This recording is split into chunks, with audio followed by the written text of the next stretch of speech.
Welcome to Fanboy Critic, where we go watch new movies out in theaters and give you our review, both the good and the bad. I'm Joel Ortiz, and I'll be your fanboy. And I'm Sam McClure, I'll be your critic.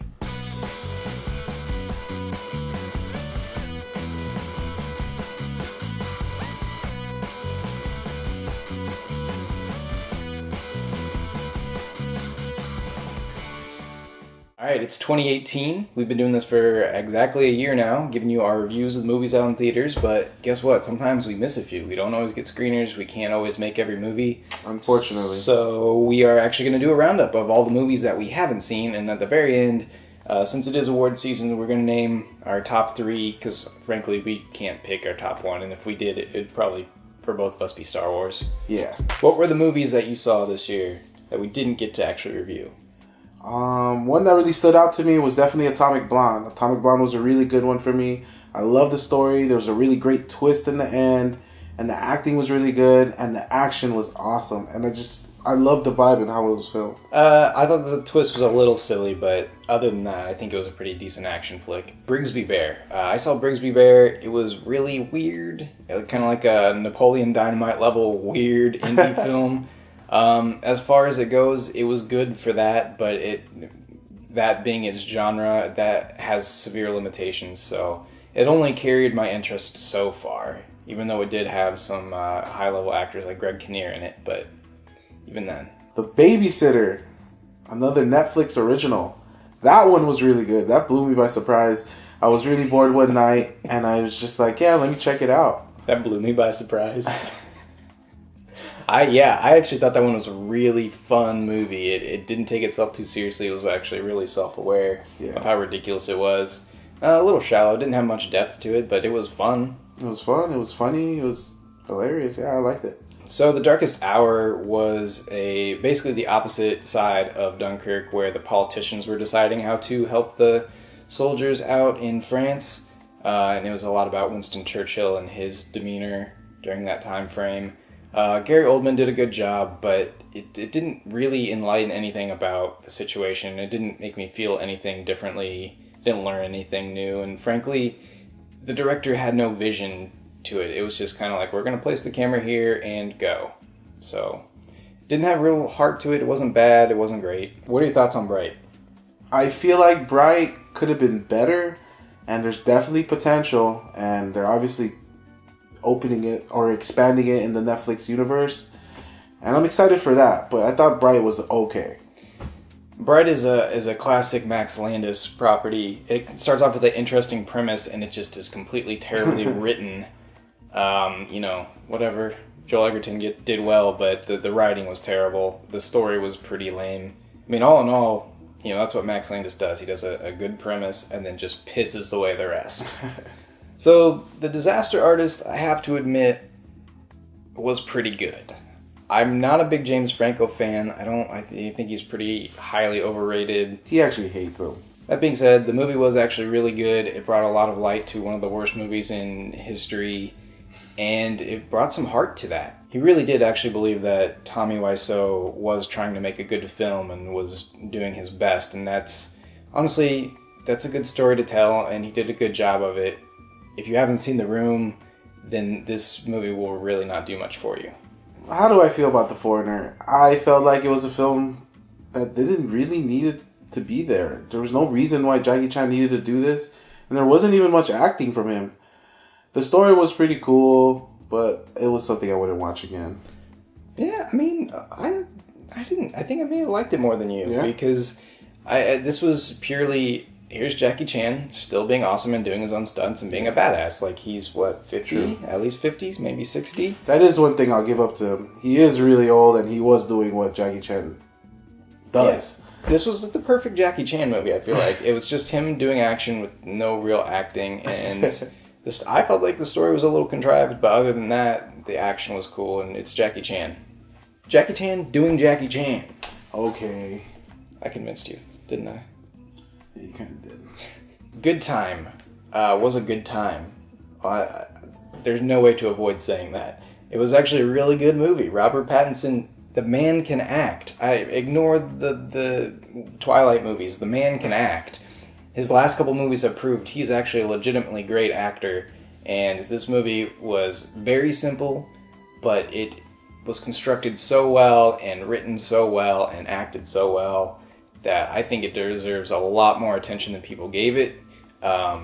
In general, there wasn't much wrong with it other than it wasn't as flashy as some other movies. Okay.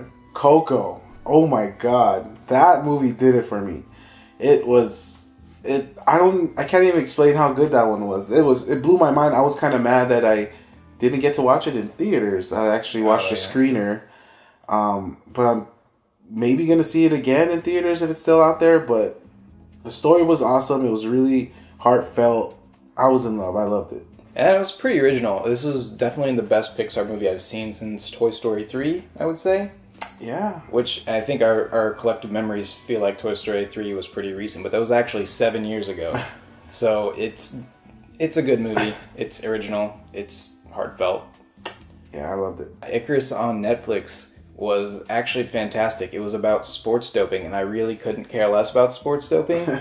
But this movie was so well done. The documentary was well constructed, and they just crafted a really good story that I couldn't look away from, despite not caring about the subject initially. Jumanji.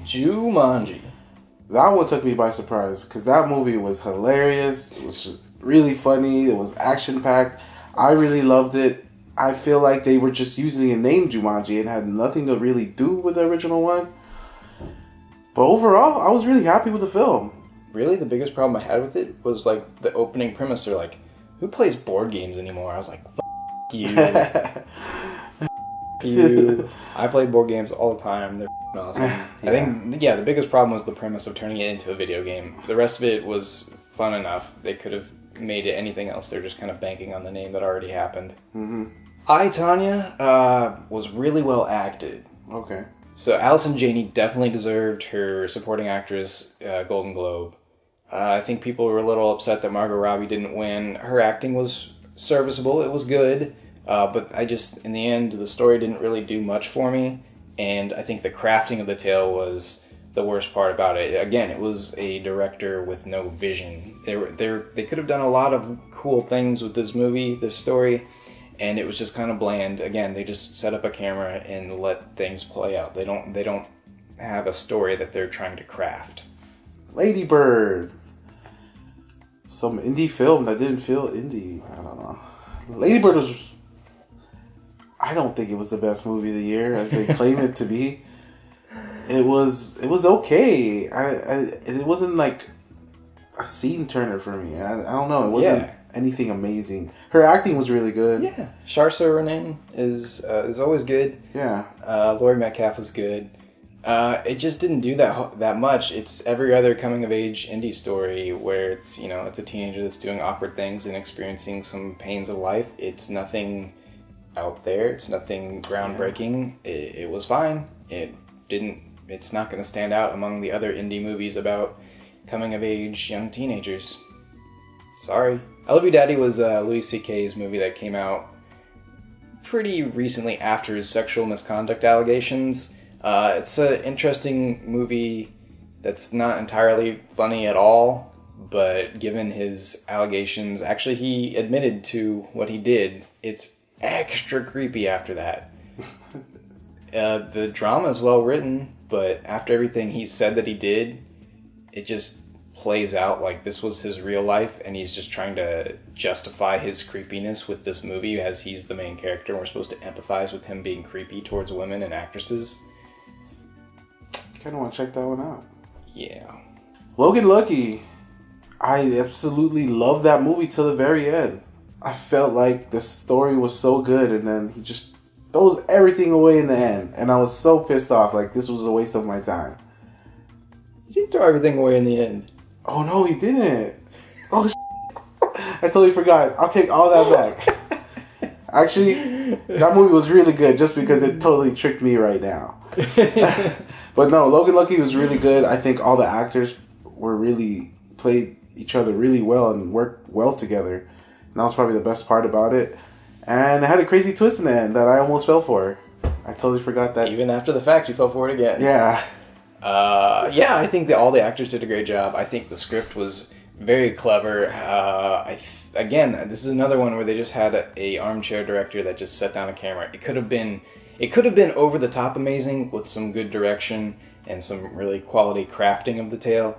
I think the actors and the writers all did their part. I think it just fell down to, somebody that didn't really have a passion for it. So Life was kind of interesting. I think they were trying to bring back the reminders of the original Alien movie, where they're all trapped on a spaceship. That really only works if the alien's actually scary. This was just a big blob of tentacles, which didn't do a whole lot for me. There were moments where it worked, but for the most part, I was just like, I don't really care what happens to these people. There were jump scares and there were some scary parts, but overall the effect was not complete, and this movie will be forgotten pretty quickly. Pirates 5. I definitely watched this movie, and I don't remember a single thing about it, so it tells you how much I enjoyed it. From what I really try to remember, it's just another Pirates film that just did what Johnny Depp does. It was nothing amazing. Wait, was Johnny Depp like a quirky, weird pirate in this movie? I think so. Were there two other people that were bland and meaningless in it? Was there a weird story that really didn't make any sense, but like crazy things happened with sea battles? Yeah, it was definitely another Pirates film that just didn't need to be done. So, Mother got a lot of flack for being kind of weird and disturbing and out there. To those people I say, what the hell did you think you were going to watch? It's a Darren Aronofsky film, okay? That's what he does to the very best of his abilities. For the most part, I thought it was pretty good. Really? It was a pretty good movie. I think it was well done by all the actors, all the writing, but what I will knock it for is it's a very heavy-handed allegory about religion. It's not subtle at all. I think there were better ways to do it, but that's not what Darren Aronofsky does. So, for what it's worth, good movie, just be prepared to be disturbed. The Snowman? Did you watch it? Did you get through it? No, I should say. I got probably about 15 minutes in, and I was already not interested in it. I couldn't get through it. I actually attempted it twice. First time I fell asleep, so I gave it another chance. Second time, I couldn't go through with it. It was real bad. That movie begins and ends when they name their main character Harry Hole. War for the Planet of the Apes. What did you think about that one? That one was really good. I still think the second one wasn't Rise of the Apes. Was it Rise of the Apes? I never saw that one. I did see War, but yeah, Rise of the Apes was a lot better, but this one was okay. I mean, still had a lot of action, and there was a kind of heartfelt story to it. What happened to what's his name? Caesar? Yeah. What they did to Caesar was pretty messed up, and you kind of feel sorry for him. So he kind of gets revenge at the end, and I did enjoy that.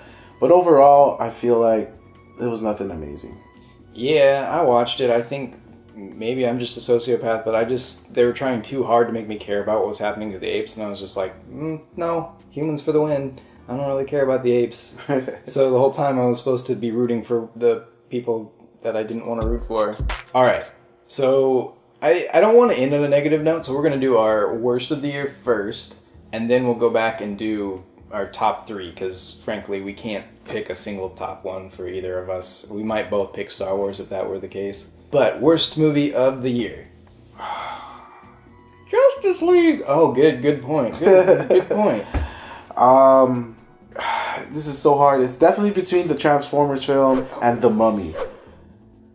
It's so hard because those movies really suck, but I'm going to really have to go with Transformers. That was a movie where I came out and I had no idea what happened. That's 100% accurate. That made no sense, that whole movie. Yeah, I came out just really confused. Even with all the action and things blowing up, it just didn't help. I'm actually going to say The Dark Tower because one of my favorite book series of all time just completely destroyed. It was a bad movie in general. Again, it didn't make any sense. Yeah. Only a little bit more if you've read the books. But if you've read the books, you're super angry because none of it had anything really to do with the books other than the title. And it just shit all over it. So, good job, Dark Tower. You suck a big one. Worst movie of 2017 for the Critic. Yep. Alright, Jay. Top 3 of this year. And feel free to ignore Star Wars because we both agree that that's probably one of our favorite movies of this year. but we're just way too biased. So it's definitely King Kong Skull Island, The Amazing Spider-Man, or Spider-Man Homecoming. Spider-Man Homecoming, because that one, I came in with the lowest expectations and it blew my mind. And my definitely favorite is It. It was a big time favorite for me for 2017. Just because remakes are never good, and this is an actual remake that was better than the original. That's fair. That's fair. What do you got? Top 3 for me are 3 that we haven't discussed at all on this. And we held off from doing it in the roundup because I wanted to talk about them. First of all, Wind River was amazing. Jeremy Renner was perfect. He was fantastic. The story was great. Everything about it was good except for Elizabeth Olsen. Is that her name? The other Olsen sister. She really phoned it in, but the story otherwise was phenomenal. So yeah, it's all set on a Native American reserve in America, and there's a murder/rape that happens, and the FBI really sends one person, Elizabeth Olsen, out to investigate, and she doesn't really do a very good job. And Jeremy Renner is like a hunter who's like kind of an anti-hero. Yeah. He doesn't really want to be helping. He's kind of gruff, but he really knows the way of things out here, so he helps her. And well, maybe I don't want to spoil it. Damn it. I'm definitely going to watch it if that's top 2017. For me, it was top 3. Or top 3. Yeah. The other one of my top 3, I actually just watched it today. 3 Billboards outside of Ebbing, Missouri. It was a very simple story. Really well told. Frances McDormand and Sam Rockwell just knocked it out of the park. Peter Dinklage was in it for no real reason, but they had him in it. And the story was, aside from having an unnaturally long and unwieldy title, it was actually a really good movie. This one was also about a rape and murder. I don't know if this is saying something about me. What's going on here? But she's trying to find justice for her raped and murdered daughter, and the police department really isn't helping. Oh, Woody Harrelson was in it, and he was amazing.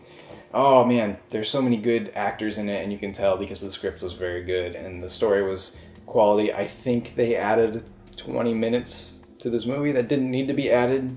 Okay. And that's really the only knock I have against it. I'm going to check it out. And my number one choice, I know you didn't have like a ranking among them, but I do. The Big Sick. The Big Sick was perfect in every way I can imagine. A rom-com.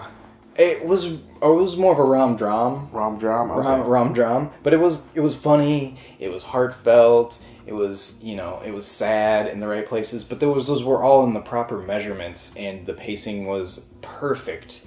And Kumail Nanjiani was hilarious. It was just, there was no bad parts to it. I really avoided watching it for a really long time because they kept saying, from executive producer Judd Apatow, and I'm always just like, okay, you added that so people go see it. I'm really against that business practice, and I think that usually means the bad movie that you're trying to bolster up, but it was really my favorite movie of the year. It wasn't pretentious like a lot of these movies. A lot of these indie movies that are up in the running for best of the year, they're usually pretentious and they're meant as Oscar bait, and this was just so good all the way around. It was entertaining, it was sad, it was... Ray Romano was in it, and he was awesome. Ray Romano, it just everything, it was good, just all the way around. I can't say enough about that movie. Thanks for watching us for this whole year. We're super excited to be doing these reviews and rounding up the year, and those are our awards, and we're going to be here next week for 12 Strong. 12 Strong, that one looks really good. And we got screeners, so we don't got to pay for it. Don't tell them that. Oh, you can't know that. No. We did not get streamed. All right. And I guess we'll see you for the rest of 2018. And our next review. Don't forget our tagline. It's been... And we'll see you for our next review. Make sure to like, subscribe, leave a comment below.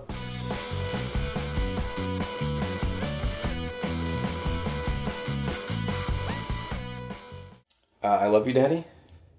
No, I keep thinking that's the Don't Say My Name one. I love you, Daddy. No, I've never heard that one. Oh, I wasn't talking about a movie.